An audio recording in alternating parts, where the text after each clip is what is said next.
Do you really wanna taste it? I too have done this thing. And now, anything I say is going to be immortalized digitally. And it didn't need to be on a fucking blockchain to do it. Right? Everything I have ever said, no matter how incriminating, is a matter of public immutable record. No matter how many people I bribe, blackmail, or kidnap the families of, the incriminating things I say are still out there. Shit, I said that bit out loud, didn't I? It's funny you say that, because I have been... My job has recently instituted a rule against cell phone usage anywhere that I work, basically. So I've been listening to podcasts and music on a PSP like a teenager in 2005. Oh, wow. That's a funny coincidence. Maybe that's what we could talk about for the show as its central theme is the PSP, because I've got some things to say. But sorry, cutting in. Please, Elsa, do tell us about listening to shit on a piece of shit. Yeah, I've been listening to old episodes of Fist Shark Marketing. Yeah, talking about shit. Speaking of incriminating. No, it's a good podcast, that. Yeah, I miss it. For listeners who might not be aware, myself and Conrad Zimmerman, Podquisition co-host and editor of this show, we used to do a little comedy improv podcast called Fist Shark Marketing, where we played publicity agents and just sort of riffed on different ideas and would see where that took us. And Dean Cain was often involved. Dean Cain was a regular in-universe client, yes. As was Bono Vox from out of the YouTube. Oh, Bono Vox out of the YouTube. Yeah, he was a classic. It definitely wasn't me putting on an admittedly excellent and authentic Irish accent. Oh yeah, no, it totally wasn't you. No, not me at all. PSP though, wow.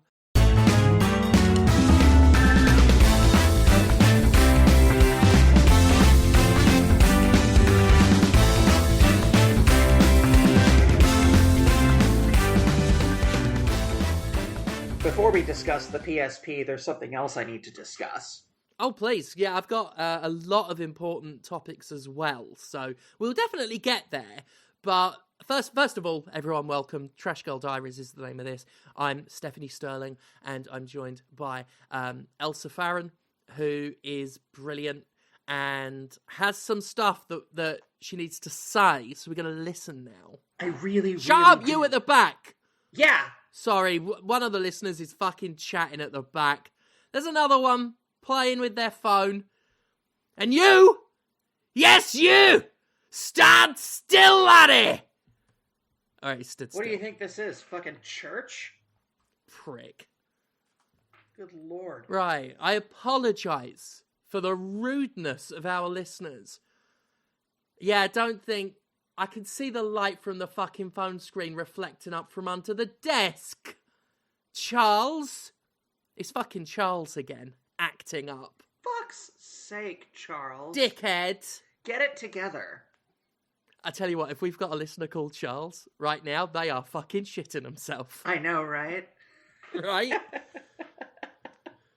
Especially, like, they're possibly there listening on their phone, thinking, how am I going to put my phone down? I'm listening to you on it. And I'm like, put your fucking phone away, Charles.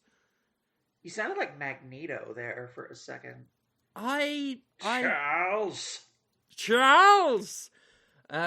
Little known fact about me, I am Magneto on the weekends. Master of Magnet? Just recreationally. I recreationally master magnetism. It's not something I could commit to on a full-time basis. But, you know, I'll sometimes, like, have a bunch of cops shoot at me and then, like, hold the bullets in midair and fire them back. You know, just as for a bit of R&R. Oh yeah, but You like, know. do you hold the bullets and then just drop them and let them all just sort of clatter all over the ground, like to flex on them? Oh no, I fire them back. I feel like that's sort of the calling card of various Magnetos over the years. Whether they drop the bullets Neo style.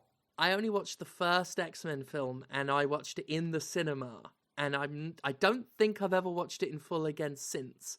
So I'm winging this. That movie happened in 2000. That's a 23-year Fucking old hell. film. But no. Like, we'll be talking about the PSP later, but I had that horrible realization when I was looking it up, like reading up on the PSP, and it came out in 2004. The PSP is 20 years old, Jesus and I am Christ. an ancient, creaking, corpse-like bitch now. I'm basically the crypt keeper of games media. Well, hello there, girls and ghouls. That's what I'm going to be like now. That's me. That's how I live out the rest of my days, is being the crypt keeper. I'm that old and rotting. Do you know what else is 2 decades old now? The Pirates of the Caribbean films. Oh my god, no. That came out yesterday. Pirates of the Caribbean 1 came out yesterday. Oh no, mate. Oh no, mate. It came out 20 years ago, to be sure.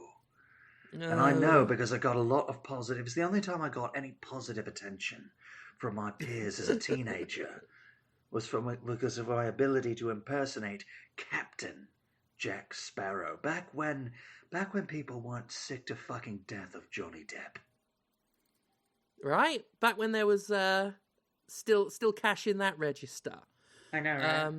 After Sweeney Todd, it's just all downhill. Yeah. Here's what I think we should discuss. I think this is important. Since our last recording, which was quite some time ago. It was a while ago. I came into possession of a new laptop computer. Oh, one of those laptop computers, you say? Yeah, you can put it on top of your lap if you want. Oh. However, I have never once done that. The only thing I want on my lap is women. And NBs. And men if they're twinky enough.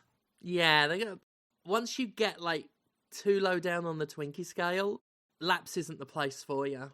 Mm-mm. But, you know, if... on the off chance that Jack Quaid is listening to this podcast, hit me up. It's likely. Oh, yeah, no, I bet Jack Quaid is a huge fan. Yeah, and if Randy Quaid is listening to this podcast, hit me up. You couldn't even finish that fucking sentence. Randy Quaid? Yeah. Not even Was Dennis. He the one? Not even Dennis. No. Randy Quaid. Was Randy Quaid the one in Independence Day, the official movie? I don't know. It was a Quaid. The one who was... Dennis Quaid was the one from Dragonheart, and I feel like I would have known. Oh, fuck. Dragonheart. Speaking of old films. Yeah, 25. No. Dragonheart's 26, actually. Jesus Christ. But, because I haven't had access to PC games for a while, I wanted to fire up some new shit on this new laptop. And I wanted to test the limits of this thing's fucking processing power right away. So I played Vampire Survivors. Oh, the hot new game that everyone's talking about. Everybody's talking about Vampire Survivors. The BAFTA award-winning Vampire Survivors that I have no particular stake or involvement in. So I started playing Vampire Survivors at like 11:30 on a Saturday night, and you know, I was enjoying myself because Vampire Survivors. I don't know if you've played it, Stephanie, but it's quite entertaining. I've heard of it. So I played it until, and I just did the same thing I do when I do anything. I just continued until I needed a poo. Yeah. So I started playing. It's like 11:30 at night. I played until I needed a poo. I got up. I had a poo. I sat down, I looked at the clock, it was 8:30 in the morning. Yeah, it'll do that. Yeah, so I played Vampire Survivors for 9 uninterrupted hours. Fucking hell. And just, I was terrified by how gripping that game is. It's like narcotic. I feel like the more I do it, the more I need to do it. Yeah, it's one of those games you can just like get proper lost in. And like you say, you look around and suddenly... And I think Street Fighter 6 was the last game to do that to me. I mean, Baldur's Gate 3 is sort of edging on it. Actually, no, sorry. I'm edging while I'm playing it because of Starion, sorry. But it's a mark of a good and scarily powerful game. Is the kind of game that can have you suddenly look up from it and go, oh, fuck, it's dawn. I can count on, like, 2 hands the number of games that have done that for me. I mean, MMOs are designed to do that, and there have been a couple that have done that for me. Final Fantasies 11 and 14 come to mind, World of Warcraft, and The Lord of the Rings Online. I got very absorbed in that for a minute. Oh. I played a Lord of the Rings game once. Not the Gollum one. It was another bad Lord of the Rings game. I can't even remember what it was called, but somewhere, I don't think I left it in Mississippi. I hope not, because it's so shit. But somewhere I've got a collector's edition of a Lord of the Rings game that was released in, like, God, must have been like early 2010s. And it was like an action... Shadow of Mordor? An action game. Not Battle of Mordor, not the Mordor games. It was a co-op focused action-adventure game. And the collector's edition had a quiver, like a quiver for a bow and arrows that the stuff was put in. And it was just the silliest idea for a collector's edition thing. Because if I recall correctly, it didn't come with arrows or anything. It was just the quiver. Arrows not included. Fuck. I haven't seen it in a long time. I might have left it in Mississippi. It wasn't a good game, anyway. Well, that's okay, because Mississippi is not a good state. Oh, no, yeah. If you're going to leave a bad Lord of the Rings game anywhere, Mississippi is as shit a place as any. Yeah, I've actually been thinking about this, right? I've thought about this a lot with my fellow Americans, and we as a nation have come to the consensus that, yeah, Mississippi is the worst state. Yeah, I spent 12 years living there. Yeah, like, Mississippi is, like, it takes all of the worst elements from the states that surround it. So it's all of the worst parts of Louisiana, all of the worst parts of Alabama, all of the worst parts of whatever's to the fucking north of it. I want to say Tennessee. Yeah.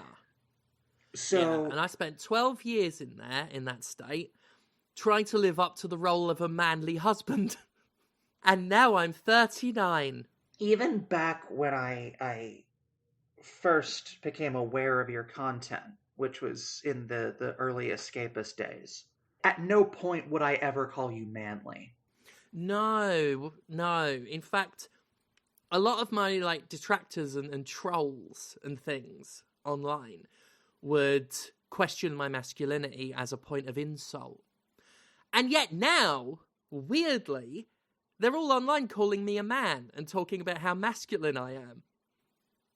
It's almost as if they've got no fixed set of principles or ideas. Yeah, it's almost as if conservatives don't actually believe in anything. Yeah. But God, it makes me laugh, like the amount of times like my masculinity was called into question before I came out as trans. And now people talk about how manly and masculine I look, which wasn't true at my quote-unquote manliest. Because like you say, I have never... The most masculine I ever got was looking and acting and sounding like Otho from Beetlejuice. Glenn Shadrix is the manliest I've gotten. And that is still camp as Christmas. I think the manliest I've ever seen you was Duke Amiel. That's about as macho as I think I've ever really seen you. Yeah. Because, like, you know, when you had the replica Warhammer 40k chainsword and you held it up to your crotch, that was just comical. Mm-hmm. Yeah, and I get people like talking about all of my masculine traits, like that huge pronounced Adam's apple that I don't have, or the big, broad, manly shoulders that, again, I don't have. Oh, yeah, let me tell you, you are just a regular M. Bison. Yeah, I look exactly like M. Bison, that is correct. Fucking hell. You would make a great Femme Bison. Oh, I would. I should do that. I should get a costume made. That would actually look really hot. Me dressed up as Femme Bison would be hot as fuck. Yeah, especially if there was like a deep plunge on the top, so like there's some Oh, if I was cleave. dressed up at Femme Bison, there'd be quite a few people looking to give me a deep plunge, let me tell you. You know, I would be first in line, and I don't You... care how many people I would have to kill and butcher. I will get to the top of that pyramid, by God. And that would very much be a turn on for me, like watching people kill for the privilege of fucking me. I think... Oh, I think that's taken at least like number 5 in my top 5 sexual fantasies. It's displaced being fucked by Ebora, the lobster kaiju from the Godzilla series of films. It's still full size, and I'm still person size. It's just sort of... It's picked me up bodily, and it's just rubbing me up and down on its big lobster cock. Do lobsters have penises? This one does. In my fantasy, it does. Okay, fair enough. You gotta be a proper monster fucker if it doesn't. I mean, Yeah. what's the point if there's no genitals to deal with, you know? Exactly. I mean, lobsters are similar to crabs. They're like long, they're crabs but long. And I know crabs, instead of like genitals as we'd understand them, have things that could only be described as configurations. Just weird, like moors, maze-like moors and things. From what I remember, I think it was Fee that told me about them once. They looked them up to talk to me about them. I'd question why we were talking about crab genitals, but it was a conversation with me. I mean, look, we've just stumbled into one now, so it's that easy. And I want to, if anything, if this podcast has ever been set up for anything, it's to warn people that those pitfalls exist, that you could be having a normal conversation about the Sony PlayStation Portable, and the next thing you know, you're discussing crustacean genitalia. I tried to say genitalia and genitals at the same time. Basically the same word, but different. And then it confused me. Genitalalilulalo. That's a Metal Gear Solid, isn't it? It is. I've got Metal Gear Acid on a Universal Media disc. It's in the room with me. Because I was in a shop. I'd just gotten transphobia'd. I was chatting to you at the time. Yeah, I remember this. This was last week. Yeah, I was actually like super worried about you. Yeah, it wasn't too bad by transphobia standards. I was ill and went like just outside for some air to cheer myself up, and then some lads transphobia'd me. It was nothing violent, just a lot of sort of, oh, what the fuck, and sort of, you know, that kind of sneering, mocking, laughing kind of shit. And I flipped them off and everything, and they didn't seem to take kindly to it, but they didn't escalate. Thank fuck. Because I was terrified, but I couldn't not do something. I wouldn't fuck with you. I mean, I would fuck with you, but I wouldn't fuck with you. Yeah, like, fuck with me. Like, use me as some sort of implement, like maybe rubbing me up and down Ebera's lobster cock. Maybe. But yes, I was ill, in a bad mood, been transphobia'd, ended up in CEX, the computer games shop in the UK, and bought a PlayStation Portable just to feel something. Having booted one up for the first time in, you know, close to 2 decades, I did feel something, and it's mostly amused disbelief at how great I thought it was. Don't get me wrong, a lot of the tech for the time was, like, amazing to a degree. To a degree. To a degree. But nowhere near enough to overcome the degree of blurring that's everywhere on that system. Like, I turn motion blur off of everything I play if I can. Yeah. I hate motion blur. I don't like blur in particular. I mean, I like coffee and TV, but who doesn't? Music joke for the listeners. I was about to say, I'm not really a huge fan of Blur. I prefer Gorillas. It's on my PSP. On your PSP? Demon Days. It's on my PSP, yeah. There we go. That's a 2005 fucking sentence. Yeah. You're living the 2005 experience before... Well, when everything was really shit, but we didn't know how bad yet. Great days. Great days. So I got this PSP. I played Grand Theft Auto Liberty City Stories, which I remember playing for the very first time. Because I've always been a big fan of portable gaming, handhelds and the like. I find the concept very special. And I remember playing Liberty City Stories at my nan's house because I was visiting them and the game had not long come out and I bought it and I took it home. Well, I took it to my grandparents and I remember sitting on the bed at my nan and granddad's, firing that game up, feeling just amazed and feeling like I was in a brave new world. That a game like Grand Theft Auto 3, that the GTA 3 experience could be contained in a handheld format. And then I played it last week. Jesus Christ. The blurriness, putting aside the fact that the frame rate is like 15 FPS if you're lucky, and obviously the controls are fucking wonky because the controls on the PSP are wild. And also it's a Grand Theft Auto game. I don't think that they have controlled particularly well in the best of times. No. That is a very salient point.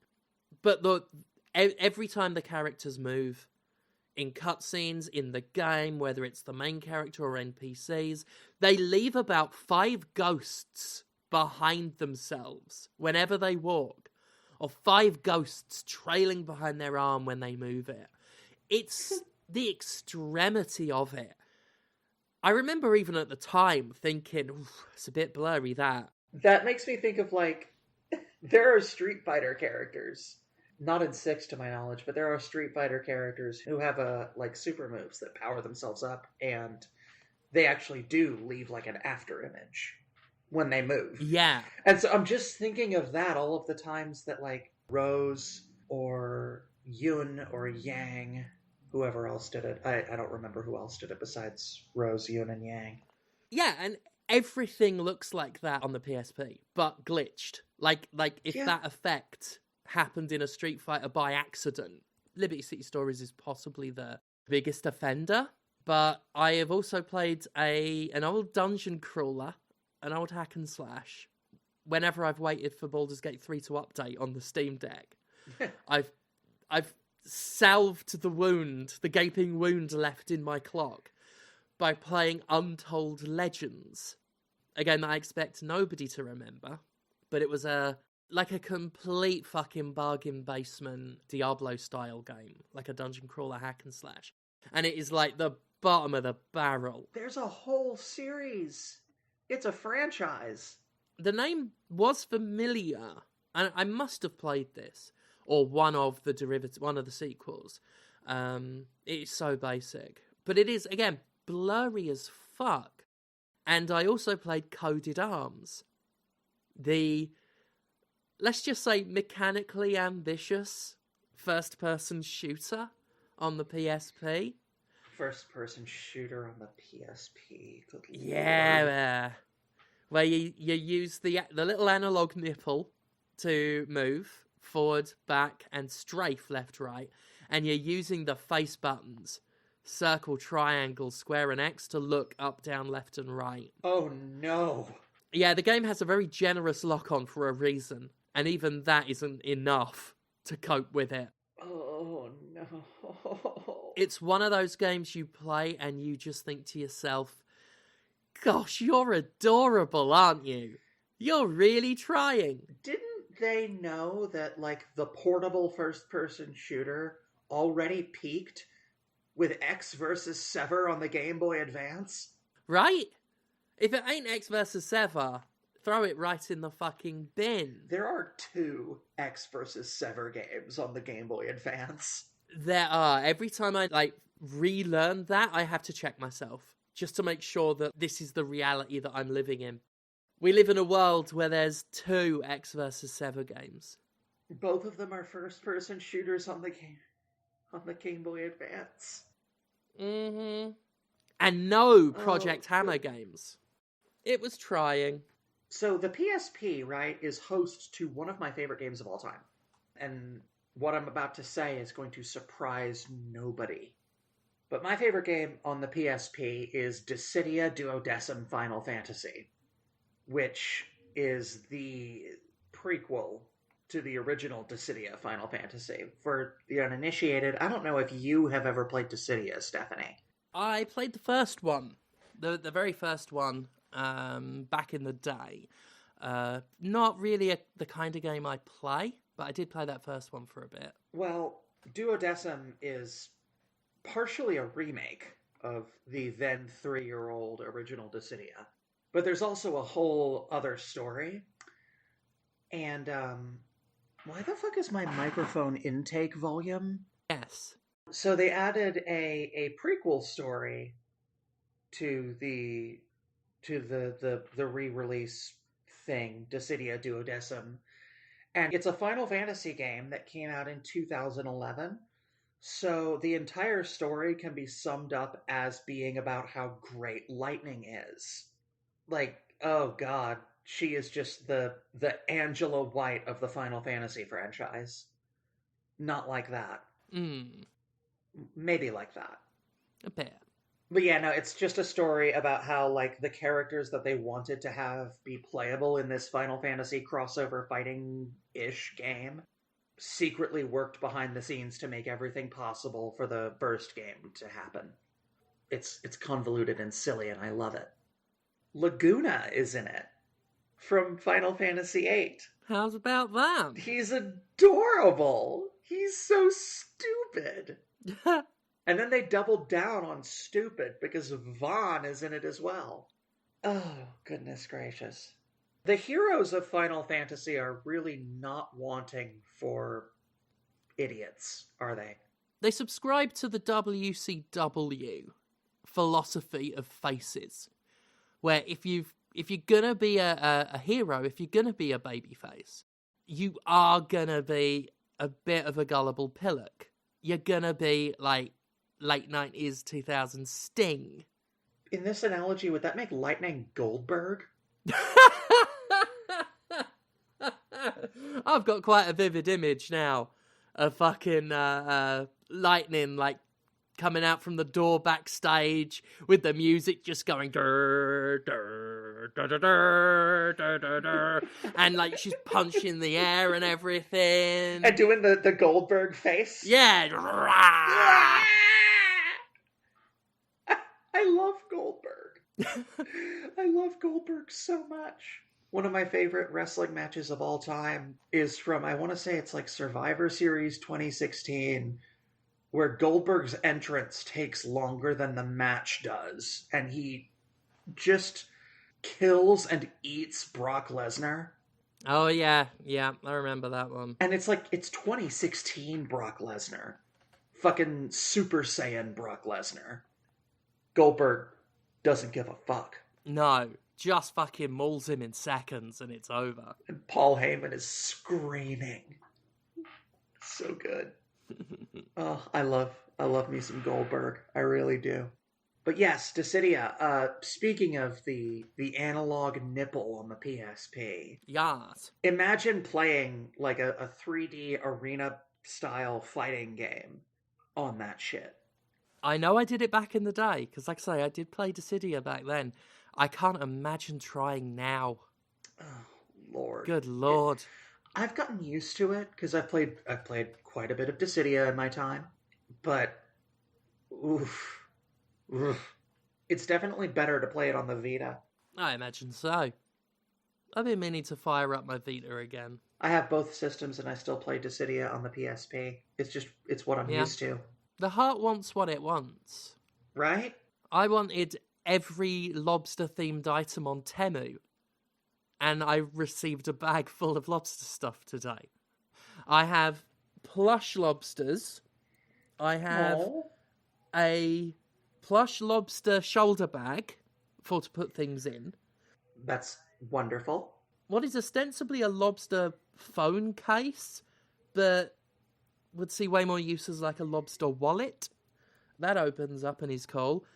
Several lobster replicas, none of them as good as Claudia, the one that I show on the Jimquisition.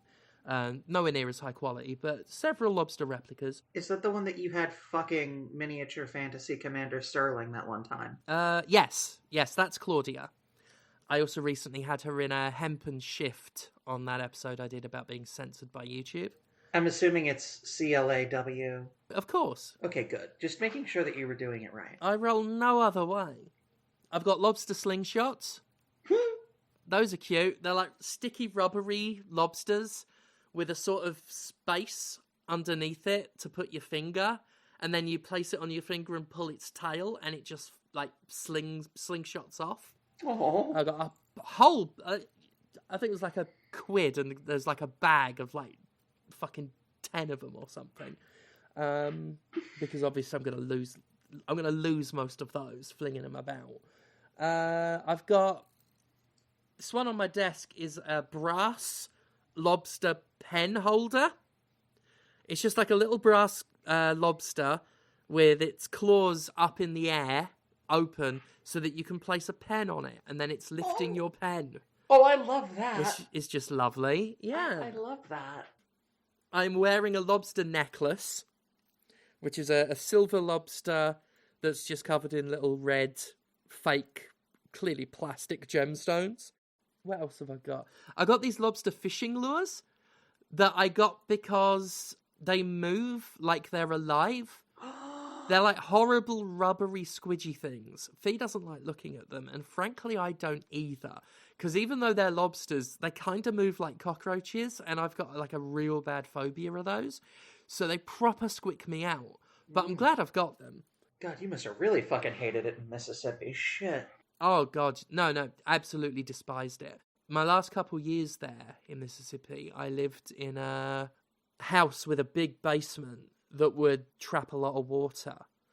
So roaches would come up out from the basement. And it was a living nightmare, because I'm genuinely, like, incredibly scared of them, like a real visceral phobia of them. So it was a nightmare of a living situation. But things are better now. Yeah, I mean, I'm pretty sure that the current basement, the murder basement, is letting mice in. I'm not as scared of them, but I am very much the kind of girl that will shriek and stand on a chair. And go, eee! Yeah, go, eep! We're trying to get on the landlord about dealing with that and the general leaks that are going on in the basement. Because some areas of the floorboard down there, like, murder basement is no longer a joke name. Parts of that basement are a death trap now. Oof. And they've done nothing. I've been telling them for weeks, like the water and the vermin, and like there's some health hazards here. And I've got asthma, and some of the mold risks and things, like, genuinely fucking scary. And they ain't fucking done jack shit. So I've got it all the logs of complaints are in writing, and I'm gearing up. Like the neglect is building a case against her. So I'm really looking forward to eventually deploying the case that's being built. Fucking landlords, they have one job. Yeah. No, they don't. They're landlords. They don't have any fucking job. No, I'm just being generous and I get what you technical. mean. Like, Yeah. the one job is the upkeep and maintenance of the property that they collect money on. Oh, I mean, she cares about the upkeep and maintenance of the garden. Anything aesthetic. Oh, I bet she cares about the garden. Yeah, cares about the garden, cares about the fact that we'd been fixing a TV, and we had a thick blanket over the dining room table with the TV laid flat on that. And at the last inspection, we got a call from the letting agent being all, she's very concerned about the clutter in the house that's causing long-term damage. And it took us ages to get out of the agent what was meant by that. And it came down to that. A TV on a thick fucking blanket on the dining room table. That's what she cares about. The water damage, the bad plumbing that we've complained about, not just with the basement, but like the sinks and things. The plumbing is really bad, and there's like water damage in the ceilings and drawers and things. And I really like this house as a building. It's very weird and eccentric and sort of my kind of thing. And I hate watching, not just for my own comfort, I also just hate watching a really nice house become indirectly vandalized through her neglect, while she only gives a shit about whether the lawn is mowed on time. The fucking garden. Or imaginary scratches on a dining room table. I understand that landlords are landlords, but do they have to, like, be such landlords about it? Yeah, like, do they have to suck so bad? Yeah. Apparently it's, like, a requirement. My experiences with this one have really hammered home that it takes a certain type of person to be a landlord, and that type of person is a cunt. Because they don't act any other way. The lure of landlording is attractive only to the most aesthetically minded, cheap, stingy, lazy twats among us. Because I don't see them act any other way. I briefly considered, like, if I had a bunch of money, I briefly considered the idea of trying to become the only good landlord on the planet by, like, owning a building, right? And then charging, like, really, really low rents for like, queer people. See, I think that's different to capital L landlording. Because that's you, like, looking to explicitly provide a service. And I know a landlord would argue that's what they're doing too. But what they're doing is hoarding buildings. Yeah, no, they're not providing a fucking service. Yeah, they hold buildings to ransom rather than buying a building with the express intent of making an affordable home. We had this in the UK, actually. They made a whole bunch of houses, like, cheap to buy to try and encourage people to buy houses. Then a handful of landlords bought them all and turned them into rental properties, and they were just allowed to do that.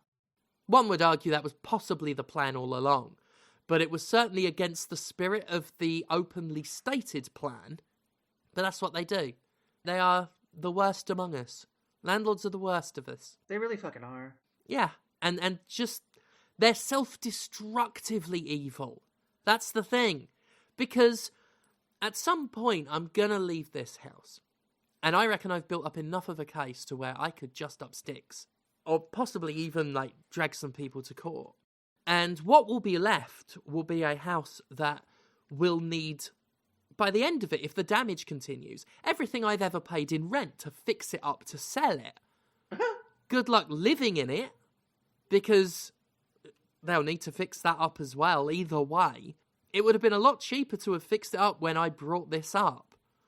But it's only getting more and more expensive. And they're so fucking short-sighted. Yeah, and it also took them a long fucking time to rent this place out, I know that. It took them a long fucking time to find, like, a tenant as deranged as me, who would see how bizarre this house is and think, I want to live here. And I tell you what, Steph Sterling does not come along every day. So good luck to them if I ever do go. Like, as much as a landlord does hold all the power in a relationship, like, with a tenant, I'm in a position where, like, I know I can, like, swing my clit around a bit, you know? Because I know that they are going to have such a hard time renting it out again. And in order to rent it, sell it, or live in it, they are going to have to spend a lot of money. Good. So I like that. It allows me to be a little bit of a bitch. Hit them in the fucking wallet. That is where it hurts. It's the only place that they have feelings. Oh, I intend to. And again, not just because they're landlords and fuck them, but because I'm genuinely offended at a house this unique and interesting and very sort of Steph-oriented being ruined. Because, I'm not going to do the landlord's job and, get it fixed myself. No. It's the landlord's job and their responsibility. So I'm not going to fix it, but it does mean I have to watch. I get to watch a house depreciate in value in real time. And it's just kind of sad. We've actually told the letting agent before, ask the landlord how much they want for it. And I do have the sort of soft goal of making an offer and being in a really good position because I know what needs fixing, because I've watched it all fall apart while the landlord does nothing to fix it. So I reckon if they continue to be as neglectful as they are, they'll be in a position where they will have to sell it to me at a reasonable rate because they won't get better anywhere else. We'll see. We'll see. The point of all this is I got a lot of Lobster stuff. Yes. I'm wearing a Lobster necklace. I have some other things, but they really need photos to do them justice. Because I got the kind of cheap, made in China action figures and things. And I've got some sea creature ones, like a weird shark with tiny little legs that have grown out of its chin. And a crab spider monster, like a crab centaur kind of thing. Utterly bizarre things. I haven't bought these ones, but there is a series of toys. And I kind of want them for the novelty, but I kind of don't want them in the house because they're genuinely disturbing. They have toys, ostensibly for children, of dead dinosaurs. What the fuck? I think they're supposed to be marketed as maybe an educational, historical thing or what have you. But they are incredibly gory dinosaur corpses. Like the kind of plastic dinosaur toy you could buy at sort of a novelty shop or like a gift shop at a zoo or something. Except these ones have torn open bloody wounds and shattered bones jutting out of them. And they're all just lying down dead. And as much as I want to get them and be all haha, look at how morbid and upsetting these toys are, they genuinely make me feel sick. They make me feel sick. They are that gut-wrenchingly horrible to behold. You know, what that reminds me of is about a week ago, I went to my local cinema, my local movie theater. Yeah. And I watched a film called The Last Voyage of the Demeter, which is a supernatural horror film based on the first chapter-ish of the novel Dracula, in which it's just Alien. It's the exact same film as Alien, but replace the spaceship with a boat. Replace Ripley with a guy who looks like British Nick Offerman with a giant mustache. Brilliant. And replace the alien with Dracula. Otherwise, it's the same movie as Alien, which is high praise. I love Alien. It sounds amazing. It's pretty great. The kills in this, it's a horror film, so spoilers, but people do get killed. The kills are visceral. And it begins with Dracula actually killing the livestock that they have on the ship. And you get to see some ripped open cows and chickens and pigs and stuff with huge chunks taken out of their throats. And you can see some stuff inside of them. And I'm not sure how they achieved that effect, but it is fucking hard to watch. Good movie, though. I like it. I recommend it. If you're into the supernatural horror kind of thing. Unfortunately, despite the name, Last Voyage of the Demeter, it has nothing to do with the Greek goddess as portrayed in the hit 2020 video game Hades, where they made her just hot. They made her like a hot grandma. They did do that. I just wanted an excuse to talk about that character, to be honest, because she's gorgeous. Mm. Hands down my favorite in terms of ranking the characters in Hades by attractiveness, which there's a template on tiermaker.com for that specifically. Of course there is. To rank the characters in Hades by how fuckable they are. That... Yep. That tracks. I don't think I've been surprised less by a fan reaction to something. You know what? Actually, here's a fun thing that we could do. I'm actually going to get the template and I'm going to send it to you. You know, you can do this or not, but I just want you to have it. It gives you every character, I think. Create a Hades character's attractiveness tier list. Make it right. I see. Yep. And then you just pop these in. Yeah, you just drag them. I can show you what I did. Right, yeah, she's got a whip, doesn't she? Yeah, she's going up there. I'm just putting anything with a whip. Oh, yeah, Meg. Yeah. It feels wrong having Dusa on here. It feels, I mean, yeah, Dusa and Cerberus are both there, and it does feel kind of... Cerberus is, it's a choice. I feel like that falls under monster fucker territory. Yeah. I feel like we're doing this in real time, and I'm really excited about it. It's been a long time since I played Hades. I would need to refamiliarize myself with a lot of it. I may play it today. Like, just real quick before I go to work or something. I feel like half the cast, though, will go in S.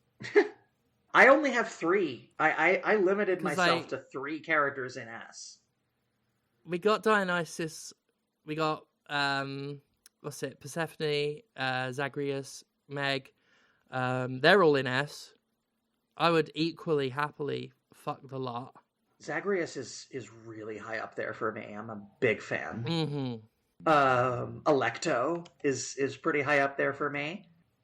I was going to put everything goes in S. All of it. There we are. Everything is in S. I'm assuming except for Cerberus and Dusa. Yeah, they can go in A. I mean, ranking these characters entirely by fuckability and no other criteria. Hopefully the listeners have, seen tier lists online. I feel like tier lists are... Like, if they're listening to this fucking podcast, if they're listening to this dross, then I feel like they probably have seen a tier list in their lives, you know? But basically, well, I mean, they can infer from what we're saying, you know. There is a site that lets you drag and drop pictures of the cast of Hades onto a table, ranked from S through to E, based on how much you want to fuck them. And I've just made mine, and I've sent it to you, Elsa. And it is every single character in S, except for the dog and the decapitated Gorgon head, who are at A. I went a little custom with mine. I'm going to send this to you so you can have a look at it, because I think you might get a giggle out of it. Let's have a look. You see, this is a balanced, thoughtful list, what you've done. And you've renamed the tiers as well. I have! S tier is mommy, sorry, mommy. ... Then we got the OT3. Then we got yes, please. Sure. Muppet looking ass, no thank you. Then we've got all of the non-human ones in their own tier. Not human enough or not monster enough. Then we've got Butterface, assholes and not in a fun, sexy way. And you got Zeus and Hades in there. And then I don't want to have sex with Johnny Bravo. And that's Theseus.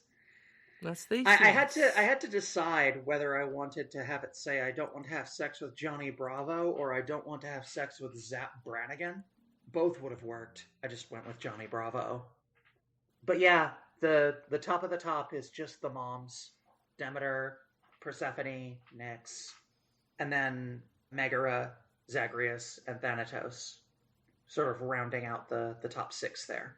So, Thanatos is a fucking snack, though. Damn. that is true. Like, when he first showed up, that was just one of the moments where I had to stop and, like, fan myself. Just, oh, the voice. It's the voice. And just, like, the fact that he never raises his voice. He's got that sort of smolder, you know? Yeah, the Jake the Snake thing, as I like to call it. Jake the Snake cuts some of the best wrestling promos I've ever fucking heard. Mm-hmm. A big part of it was, unlike all the other wrestlers at the time, he wasn't all like, shouting and screaming and, oh, let me tell you something, brother. It was just very sort of calm and collected and just trust me. Like, good stuff. Like, at one point he said, "You will succumb to your own avarice," or something like that, which is quality. Like using the word succumb and avarice in a fucking wrestling promo. And back when I wanted to do a bit of the old wrestling, I actually like practiced promo work, and my chief influence was Jake Roberts. Oh yeah, like definitely one to look at. I try and channel him sometimes, because even though my like work as a wrestler, obviously Commander Sterling is a very brash, loud, colourful character. I like to, when I'm doing a serious promo, like if any of the listeners have watched the promo I did from Sovereign Pro Wrestling, where I addressed Shreddy, it's one of the best promos I've ever done. I agree. I channel Jake the Snake at the end when I just I do that big speech where it's like, whether you volunteer the words freely or I have to shove my fucking fist down your throat and pull them out, I will hear the words. Yes, Commander. And I like doing that. I like punctuating a promo that's loud and built to, with just that like quiet. I've done it before as well, where like I've ended with just a very sort of quiet, yes, Commander. And I like it. Oh my gosh. Sorry, I just came a little there. It happens. I'm used to it. Yeah, I bet you are. Oh. It's a living.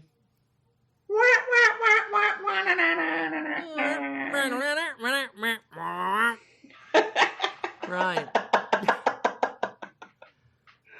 Oh, good fucking Lord.